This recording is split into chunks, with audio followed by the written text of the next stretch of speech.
Have you ever been watching a movie when two characters start to video chat and you wonder, how did they actually film that? Well, today, we're going to find out. We'll make a short film that looks like a video chat using just your cell phone. At the end, we'll edit it all together so that it looks like it was actually filmed live. I'm going to be using Adobe Premiere, but feel free to use whatever video editing software you have, like iMovie. Here's a sample of what the end result might look like. You're never going to guess what happened today. What? Mom thought I was you, and she asked me what you wanted for your birthday. You get the idea. Step 1, planning. So the first thing you're going to need is a script, a two-person dialogue that you can do with a friend. In my case, since I'll be filming it with myself, I chose a short film about me and my imaginary identical twin. If you're doing it with a friend, you'll need to share it too. You need to decide if you want to film it with a friend, in person or remotely, either way works, or if you'd rather do it by yourself. In that case, you'll be playing two different characters. The next step is to set up your camera. We're filming it like it's a video chat, with one device filming one character. You can use a tripod, you can set it up on a stack of books, you also can hold it at arm's length, although you'll probably want to film landscape. Step 2 is filming. If you're filming by yourself, you'll need to film both parts, ideally in different locations so the background feels different. You're going to be recording just one character at a time. They'll say all their lines and go entirely through the scene, also leaving pauses for reactions. You know how in a video chat there's that other person at the top just listening? Well, be a good listener and leave a really long pause. You're going to want that extra pause footage in editing. Here's an example of what one side of the footage should look like. You're never going to guess what happened today. Mom thought I was you, and she asked me what you wanted for your birthday. Once you have both of your characters filmed, it's time for step 3, editing. I'm going to walk you through all of the editing steps in Premiere, but you can do similar things in other video software as well. So you'll want to start by creating a new project, using the New Project button. You can name it whatever you want, then hit OK. So the first step will be making your layout something you like. I like mine as an assembly, so I go to Windows, Workspaces, Assembly, just so it's a prettier workspace.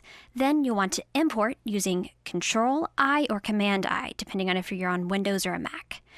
Import the film you want, and then you can right-click it in the project bin and rename it something more helpful, like Take 1. You could also right-click and clear the takes you don't want. Once everything's organized, then it's up to you to start figuring out which takes you want. Let's start with the dialogue layer. So I am trying to make this gray bar exactly the size of what I think should be in my movie. So I can use I on my keyboard to set the in point of a clip and then O to set the out point. Once I've done that, I drag from the project bin down to the timeline, and that only brings that little gray bar from the in to the out point. So watch. Let's see, I for in, O for out, and then I click and drag down to the timeline. That's a cool trick for editing. However you edit in Premiere is totally fine. So now your goal is just to edit together all the clips that have dialogue into layer 1. So for this project, it is important that they're all on the layer that says V1 if they're dialogue, because we're going to be using V2 for something else special later. You can right-click and set to frame size. If your film happened to be a different size, that's super helpful if people are texting you things on iMessage and it gets compressed and it's like oddly half the size a video should be. You can also change the scale in the effects panel. This is just a demo, it's not something you have to do. And now we're going to create a second layer. And this second layer is for our reaction shots. Just the reaction shots. Remember how we decided to film really long reaction shots earlier? Well, we'll be thanking us now, because now we're doing a second layer V2 just reaction shots. And because it's on V2, that's at the top, it's going to look really silly for a little bit because you're going to make your entire video just be reaction shots. The next step will be to make them small, put them up at the corner, but I like putting them on V2 because that way you can see what you're doing as you're working. So let's fast forward, pretend that we've done all that, and now let's go to the first clip on V2 and make it look like FaceTime. So you can go to the effects panel, let's change it to scale 25. Click it, move it up to the corner, and suddenly you have something that looks an awful lot like a video chat interface. Now we need to copy that particular look and paste it onto everything else by copy and then right-click, paste attributes. You can pick what attributes to paste. The main thing you want is motion. Hit OK, and now those same attributes have been pasted onto everything else on video 2. And be sure just to paste those attributes onto video 2. Now we've got what we want. It's perfect. Oh, why not add some drop shadow to that little video up at the top? So you can do it by finding drop shadow in the effects panel, just like you apply normal effects in Premiere. Go to your effects controls. Let's just do it on the first one again because we can copy and paste those attributes everywhere else. Now I've added drop shadow to the first clip, and I'm going to trial and error it to see how it looks. I really want that video up in the corner to pop out. So I'm going to increase the distance, maybe change the direction, change the opacity. Once you have that drop shadow, it should really start looking like a video chat interface. Now we need to copy and paste those attributes onto everything else on video layer 2. Once we paste those attributes, especially the drop shadow attribute, we hit OK. And then every single video on video 2 both is scaled to 25% in that top corner and also has the drop shadow. Now let's add some cute title at the beginning, like my short film. We can use the graphics panel for that, plus the text tool. Why not do it at the end? Let's do something like credits. And there's a cool feature in the newer update to Premiere that lets you click on a graphic panel and click roll. You see roll start off screen? Yep, and that lets your credits roll on screen. So now you've got yourself a short film. Let's export it using File, Export Media. Using this new dialog box, let's change that to H.264. That's a pretty standard format. You can rename the output name and choose where you save your file. I'm going to name mine Finished Short Film. And then you hit Export. And then you wait. Why not see how it looks? You're never going to guess what happened today. What? Mom thought I was you, and she asked me what you wanted for your birthday, which technically means she asked me what I wanted for my birthday. What did you tell her that I wanted? I said I wanted my own room, without you in it. Really? Congratulations! You've made your socially distanced video chat short film.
Hello everybody, I'm Keach Rainwater, your guest mentor for today for Studio NPL, and I'm also the drummer for the group Lone Star, the country group Lone Star. And so today I'm going to show you just a basic beat, how to play a basic beat. If you played drums before, you probably already know this, but if you haven't ever played drums before, you've always wanted to learn, I'm going to show you just how to break it down and play just a basic beat. And a lot of songs, a lot of famous songs have just a basic beat in it. There's nothing fancy at all. And it creates a really good groove for the music. And it lets the song really come out and the other instruments play. But there's nothing wrong in the world with a basic beat. And it's always how you start. So I'm going to start right now with the bass drum. This is the bass drum, the part I hit with my right foot. I'm right-handed. Now, if you're left-handed, everything would be backwards. But the right foot, I'm going to hit the bass drum 4 times. Okay? Actually, sorry, run that back 2 times. I'm going to go 1. I'm going to count to 4, but I'm going to hit it twice. Okay, so I'm going to count to 4. 1, 2, 3, 4. 1, 2, 3, 4. Now I'm going to hit the kick drum on 1 and 3. 1, 2, 3, 4. 1, 2, 3, 4. So you can just start with that. 4. 1, 2, 3, 4. Now I'm gonna hit the hi-hat all 4 of those. So I'm gonna hit it twice as many times. I'm gonna go 1, 2, 3, 4. So I'm really hitting it 8 times. 1, 2, 4, 5, 6, 7, 8. 1, 2, 3, 4. Now I'm adding the kick drum in. Like that. 1, 2, 3, 4. 1, 2, 3, 4. 1, 2, 3, 4. 1, 2, 3. So you practice that for a little while. So then we're going to add the snare in now. The snare drum is the one that kind of makes all the loud one, the one that makes all the loud sounds. And that's the snare drum. And that's the left hand. So it's going to be like this. Kick, snare, kick, snare, kick, snare, kick, snare, like that. Now here's the tricky part. I'm going to add the hi-hat in this time. Okay, I'm just going to go. See it?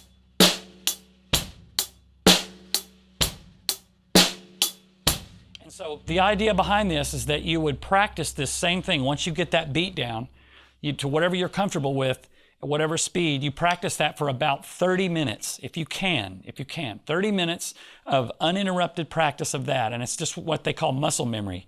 And that is basically training your muscles in your brain to do that constantly without really having to think about it. And that just creates a kind of a pattern in your brain, so you just go right to it. But it takes about 30 minutes of uninterrupted practice to really be able to get that down for the muscle memory. So my recommendation is that once you get that beat down, however, if you want to start with the kick drum, do that for 30 minutes, that's fine. If you want to start with the hi-hat, whatever. But the idea is that you practice that beat for about 30 minutes solid. Sounds like a long time, and it is, but that's what you need to get your muscle memory to where that's kind of second nature. So you would go.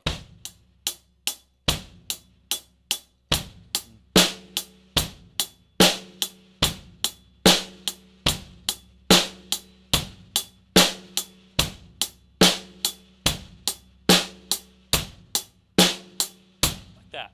And try to be as precise as you can no matter what speed you're at. So if you start playing it fast and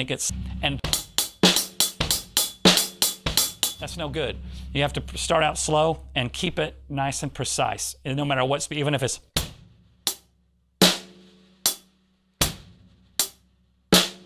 doesn't matter. That what matters is that it's nice and precise and clean, and then it'll start to speed up as you get it down to where you go like that. And then as we get into other lessons, I'll try to include some a little bit more complicated things. Once you get that basic beat down, I'll add some more videos, talk about some more fancy beats like that when you're ready for that. But right now,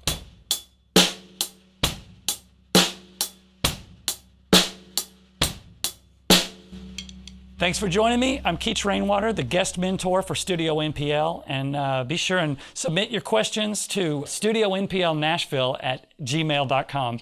Any questions or comments you have. And I'll try to put another video up real soon. And we'll see you next time.